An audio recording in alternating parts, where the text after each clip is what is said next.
Hello, hi everyone. Am I audible and visible to you, Suchona? Yes, Astha, you are. All right, thank you for confirming. So, hi everyone, all those who are watching this episode, welcome to the eighth episode of Global Teacher Insight podcast. And today we have with us Suchona here. So, guys, let me give you a context what we are going to discuss in today's podcast. So, today the theme is From Teacher to Independent Educator. What nobody tells you about building your own student base. So, for this, we have Suchana with us, and I would like Suchana to introduce you all, like who she is, what she do, and everything. So over to you, Suchana. Hi, everyone, and thank you, Astha, for giving me this opportunity to be on this podcast with you. A little brief about my background. I have been an educator, mathematics educator for the past 6 years right now. And my educational qualifications are like I have done my BSc in maths. After that, I have also done my B.Ed in maths itself. And post which I have been working in multiple edtechs, and I have worked as a freelancer at times. I have worked also as a full timer in some of the companies. And as Astha mentioned, the topic of today's podcast about independent educators. So right now, I am onto my journey of an independent educator as well, where I work independently. Like I'm not attached with any company. Like few companies I have been attached, but right now I'm also building my own thing, and it's a journey that has started a few months back only. So it's pretty much in a budding stage, I would say. Yeah. All right. Thank you so much for having you with us, Suchana. And I am really sure that viewers are going to get very real insights because this is something everyone wants to do as a teacher, but nobody is actually giving them the real insights, the real struggles that actually come along the lines. Okay. So with this, we are ready to start with our questionnaires, Suchana. So here we go with the first question. You have been teaching independently for several years. It's been months since you started doing it as a self employed educator. And you have worked across different curricula and platforms too, right? So, what made you initially decide that you wanted to build something of your own rather than depend entirely on an edtech platform or institution? See, Astha, I want to keep it very unfiltered, I would say. Being very honest, right now everybody has access to LinkedIn, and people can see it very clearly. The companies who exploit and who do not exploit, right? So, of course, we as educators do not want to be exploited financially, I would say. Some edtechs, I would never say everybody is bad out there, but like there are some places where you will be feeling very financially exploited. There are some places which work out really, really well. So it's not a choice that I made out of like, okay, I have been financially exploited. That is why I took this decision. But when you want to become an independent educator, you have a lot of liberty of choosing what you want to do. I think the freedom of what you want to do, and also the added factor of not being financially exploited, both these reasons like made me want to try out this option once. And when I am also teaching independently, the resources, the accountability, the responsibility, everything is on me. So I feel I have more control towards my work in that aspect. So yeah, that's why I wanted to shift basically. Yeah. Absolutely. I think this is the most important reason why everyone wants to go into their own, student base. One is the freedom that we get and the money that we get. Because there is no cut now, right? We are directly involved with the bank.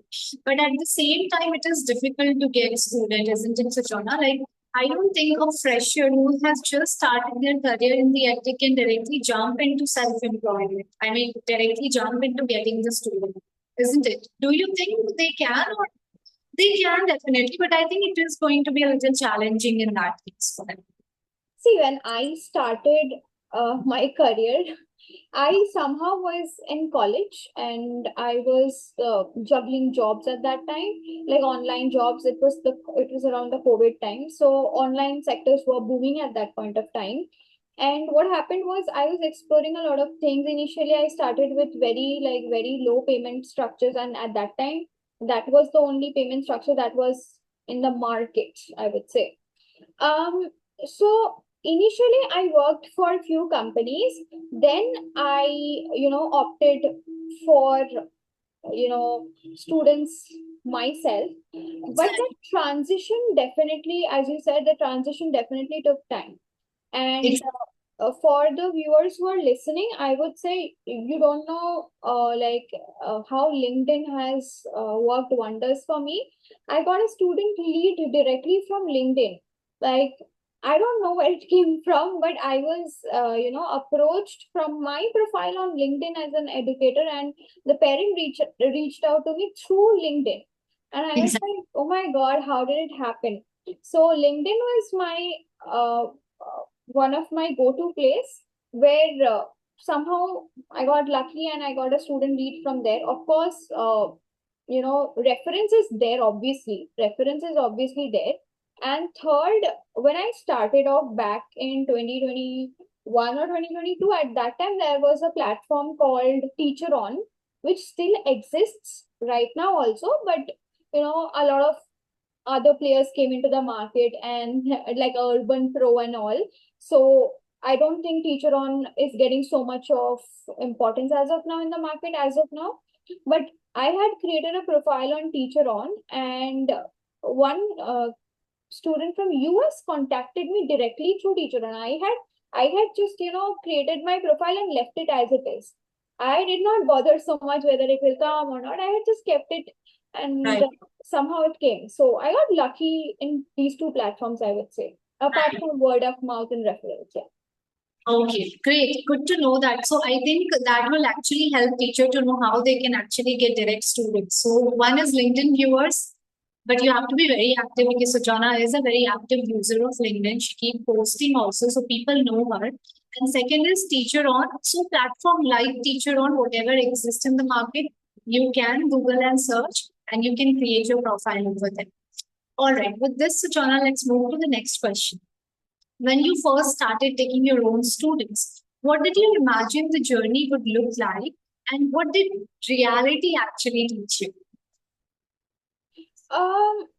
So I would say that when I started having my own students without the help of any company, one thing that I would always suggest is that you cannot get laid back. Like, if when there is a company, there is a push behind you. Okay, if you are not doing, your manager will come and push you. Okay, finish this, finish that. But when you're by yourself, you have to be your own push. Like, you have to definitely, after the class, you are supposed to, whenever applicable, you need to send homeworks or notes, whatever you want to send, whatever resources you need to send. So you are your own manager in when it comes to you managing it alone.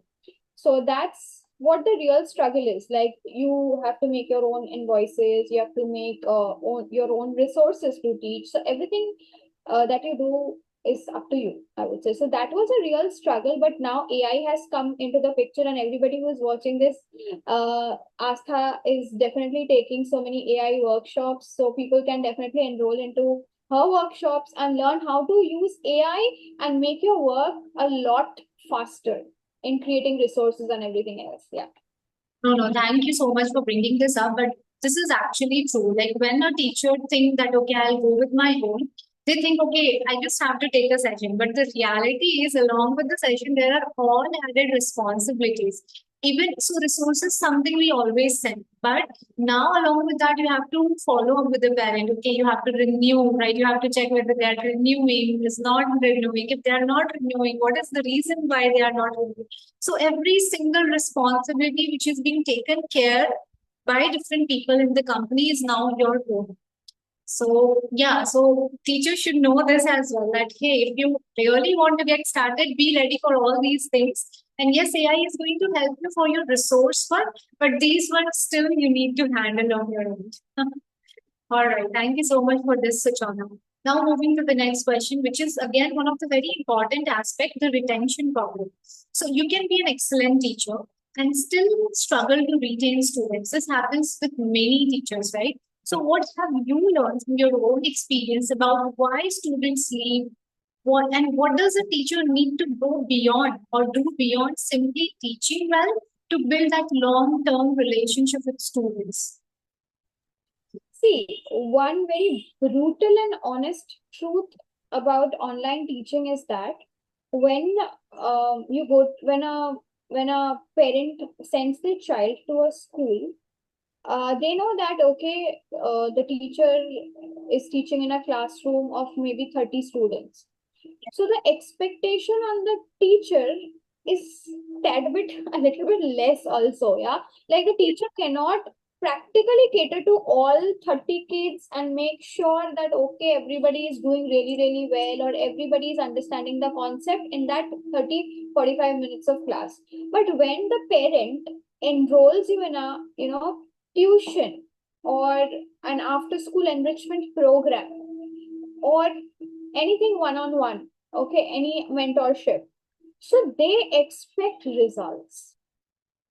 Okay, that's one thing they'll expect, expectations. And when you are unable to hit those expectations, when you're unable to achieve them, okay, there can be multiple reasons, not always it's the teacher's fault. Okay, there can be multiple reasons why the result is not coming. But if you are not getting the results, slowly and slowly, what happens is that the parent will feel, okay, maybe this is not working out.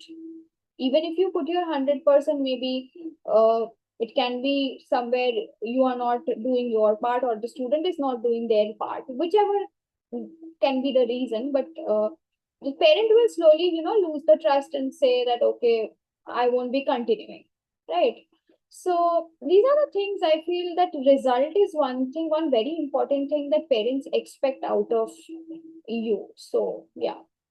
And I think now more than on teacher, these things are on students' control these days. No matter what, as a teacher, we do, we try our best. But if the child is not interested, because we cannot do like what else we can do? We can make them like we can motivate them, we can push them. Okay, for some sessions we can do activities, but beyond the limit, if we only do activities and just talk with them, when the results will not come, parents will complain. If we won't do it, student will complain. So it becomes very difficult, right, to cater to such Definitely.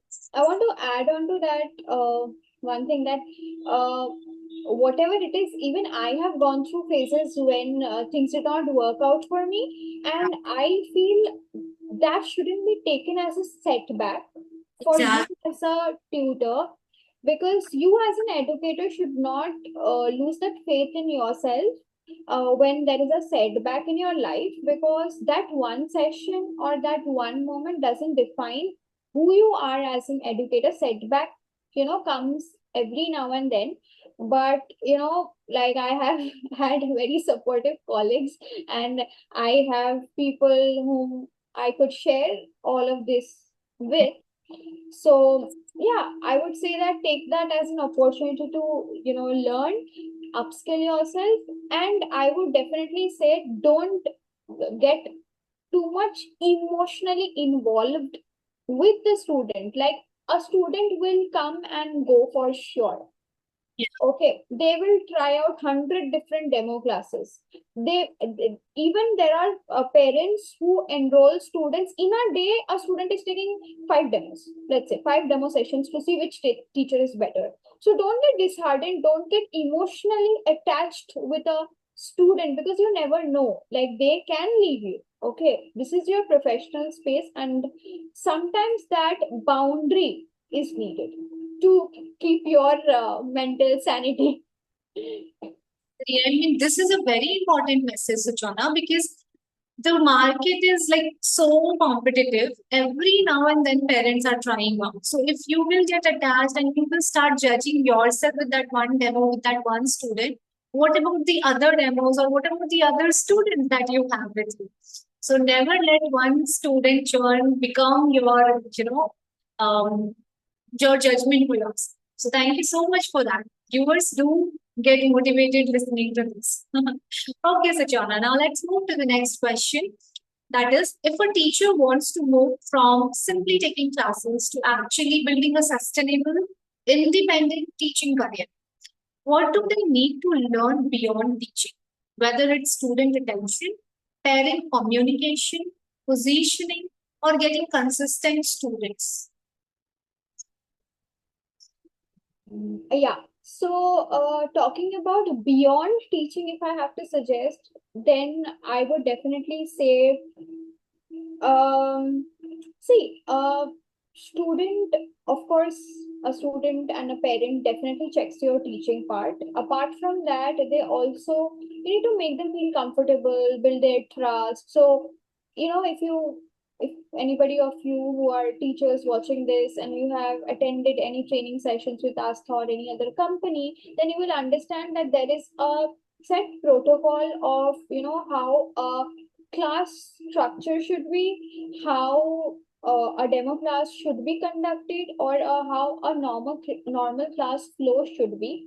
I'm not saying you have to copy paste our ideas and implement. You can have absolutely your own way, but there should be a structure. And beyond the academical part, you have got so much to do. There is resource allocation. There is extra talks like the PTMs that you have to take. You need to share the progress with the parents.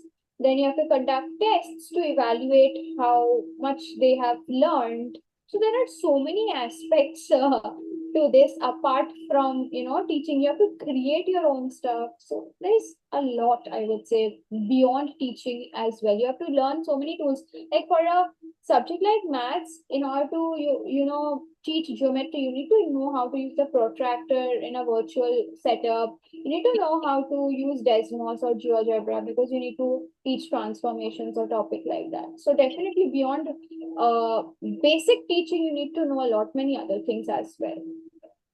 That is very true, Suchana. I absolutely agree. All these things matters apart from teaching when you are actually going beyond, you know, EdTech, like when you are actually planning to become an independent educator. And more than everything, you need to create visibility also for yourself in the market to keep getting students, or else it becomes very difficult. Word of mouth will not always going to get us more students, I believe. Yeah, one thing you have pointed out correctly, which I myself have not been doing very perfectly.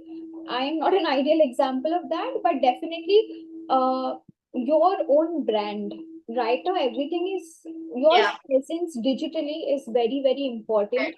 So if you are creating something of your own, there are a lot of people who are doing very good job creating a digital presence on LinkedIn. LinkedIn is such a great place, and in other social media platforms as well. So a digital presence, if you know how to run ads, very good, well and good. But these things I'm not aware of. I have not tried it yet, but I'm hoping to try them for sure. All right. Thank you so much for this insight, Suchana. Moving to the last question of this questionnaire. Okay, after everything you have experienced so far, if you could go back to the day when you decided to build your own student base, what would you do differently? And what advice would you give a teacher who is planning to take the same step to? That's a difficult question to think about. So I think if I go back right now, Probably I wouldn't have done anything differently because I feel every student of mine is pretty happy with it. But I would say, definitely, I would say, like, if you are an educator and if you want to jump into this part, then you yourself should know how foreign currency, Indian currency Yeah, works and the payment gateways that work. Because people will ask you like, oh, how can I pay you? So you should be aware of all those things. Then second, a very important thing is curriculum. You should be very well aware of curriculums before jumping into yourself, because when you're jumping into yourself, you might not have the costly, subscriptions of so many yeah, platforms that are available. There are right now everything, I see it's no more free anymore. You have to pay for the platforms, right? So explore as much as possible. There are, I think, few free platforms which Astha can suggest you definitely, and you can access them. But you need to have a very good idea of curriculum. And what else? If I had done anything differently, no, I don't think so. No, I don't really think so. right. No, absolutely, Suchona, because when you started, you actually started with your experience. But if a Yes. fresh is planning, right, they have to first of all know the currency, as you stated, right? Because if they don't know the value, then they might can lose the right amount. Then the time differences also, they need to be aware about that, which time zone works with them, isn't it? And Yes. then based on that, they need to check the curriculum. Like for example, someone doesn't want to work in the US shift.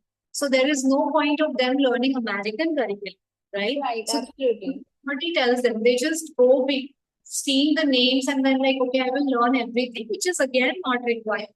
But at the same time, a teacher should know at least two curricula is what I feel, Suchana. What do you think? Like knowing only one curriculum is not going to help us become sustainable.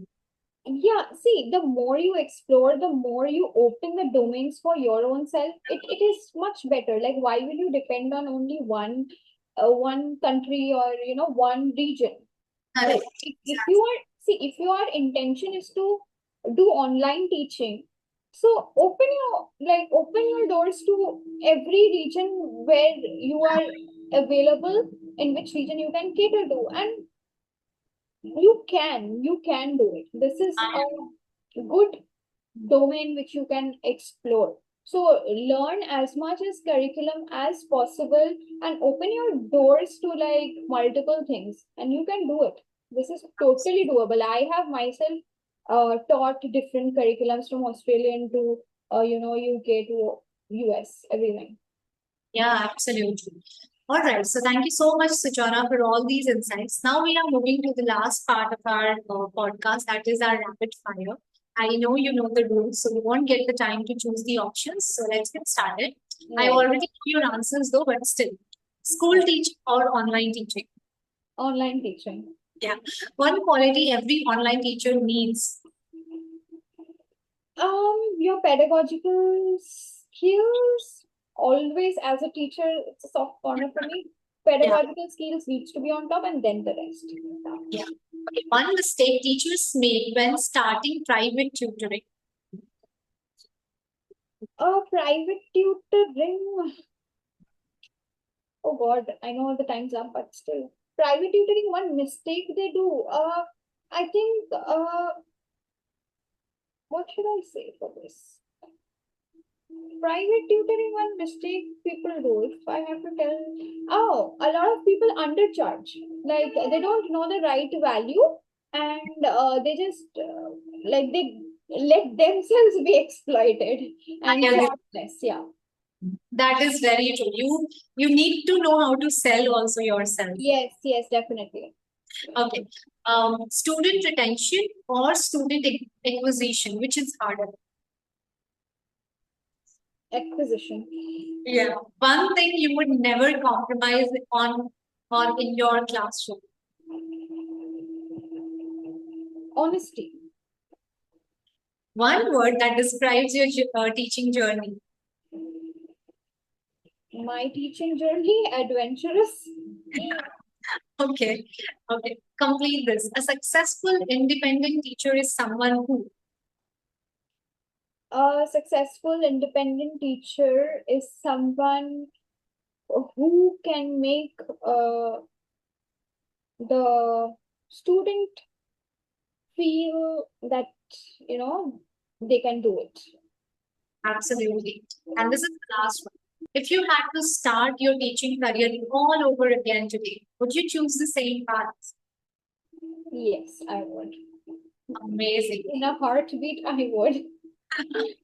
All right, great. So good to have you, Suchona. Thank you so much for being my guest today for this episode. And thank you so much, viewers, for watching this episode. Not the present viewers, thank you for the future viewers as well. So, if you're someone who is planning to start your tutoring journey as a self employed person, then this podcast is big for you. I will see you all in my next podcast. Till then, bye everyone. Take care and have a great day. I don't know what time you are all watching, but